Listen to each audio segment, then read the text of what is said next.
النهارده هنكمل كلامنا عن ازاي نحافظ على السائل اللبنيه والحاجات اللي لازم نعملها عشان نمنع خلعها او فقدانها قبل الموعد الطبيعي لتبديلها.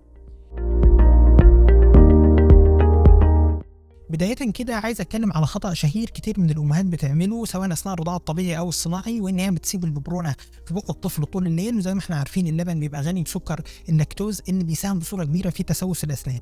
كتير من الامهات هتسألني يا دكتور امال نعمل ايه؟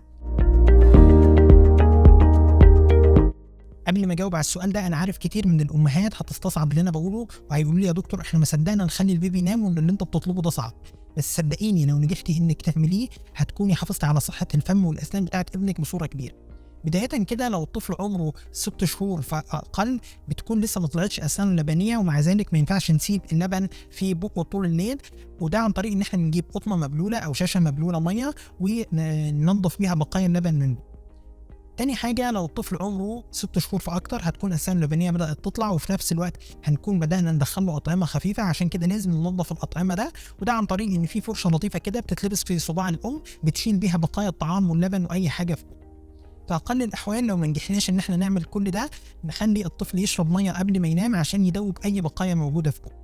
في معلومة مهمة حابب أضيفها لكم، وهي إن في رأي علمي قوي بيفرق في التسوس بين الرضاعة الطبيعي والصناعي، وبيقول إن الرضاعة الصناعي فرص التسوس فيها أكبر بكتير من الرضاعة الطبيعي. عشان كده معظم المنظمات الصحية بتنصح بالرضاعة الطبيعية، وده عشان فوائدها الكتيرة.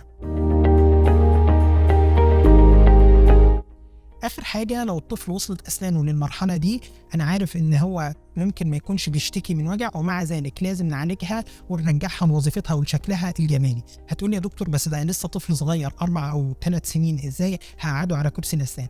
عشان كده بنلجأ ليه حل التخدير الكلي عشان يدخل يعالج أسنانه كلها مرة واحدة، وده بيحافظ على نفسية الطفل أحسن من إن احنا نقعده بالعافية أو بالإجبار على كرسي الأسنان.